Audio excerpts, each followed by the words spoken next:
that's the Carl Gustav you saw impact. Yeah, and I heard it. I'm seeing a side of Hawaii that most people never do. This land is sacred to Native Hawaiians, but the United States Army turned it into training grounds. After World War II, the Army obtained a 65-year lease for 30,000 acres from the state of Hawaii. The price, $1. What is your relationship to the Army right now? The reality is, it's pretty f***ed up. Today, Indigenous Hawaiians continue to see their sacred lands shot up, bombed, burned, and marched over. That's exactly what the military is all about. Desecrating, desecrating, desecrating, desecrating. The Army's lease expires in 2029, and a fight is already brewing to get the land back. When is it gonna stop? When are they gonna realize that the Hawaiians have nothing left? I came to Hawaii to learn how the U.S. military took Native Hawaiian lands, what they've done to them, and what it'll take to get them back into Indigenous hands.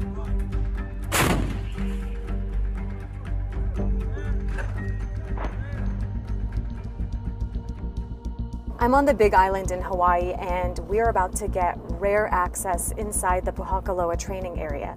It's the largest training grounds for the U.S. military in the Pacific.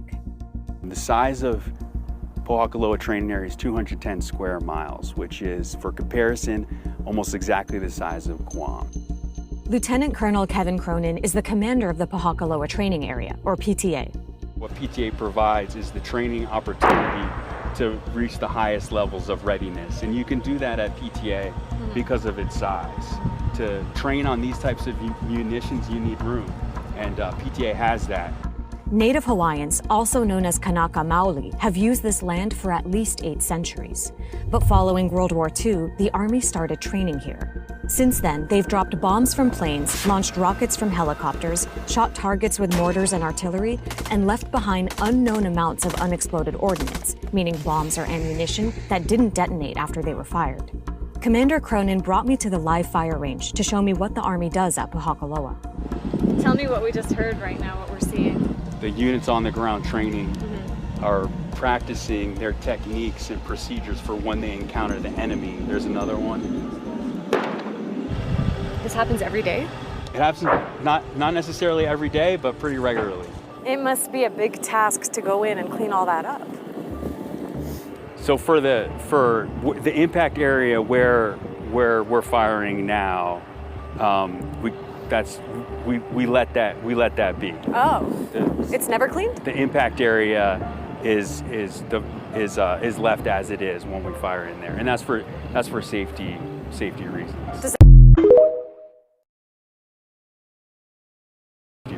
Does that mean like decades and decades and nobody goes in and picks the stuff up? Correct. Wow.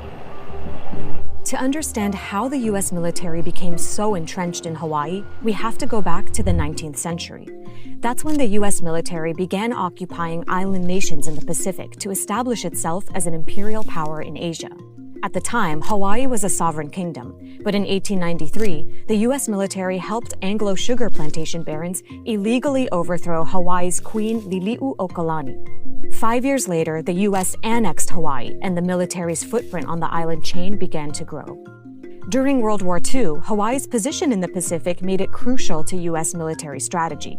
And in 1964, the military secured a lease for 30,000 acres of land that they could train on for the next 65 years, all for $1. So they practically got it free. Oh, I can imagine looking at Pohakuloa through their eyes. It's wasteland. It's large. This is my island. This is our island. What is the reason for all this bombing? Ku and Maxine are Native Hawaiians who live 20 miles away from Pohakuloa. In 2014, they sued the state for failing to protect the environment there.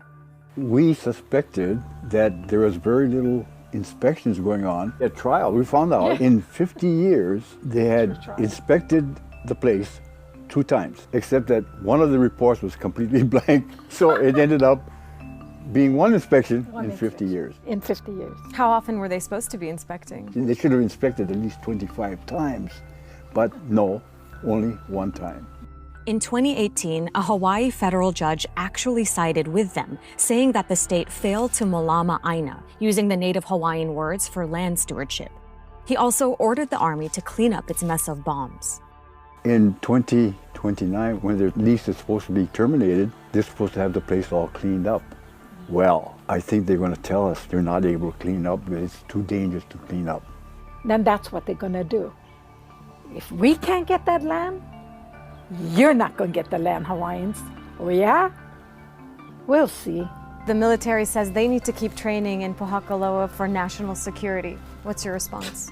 Well, for me, it's just the opposite.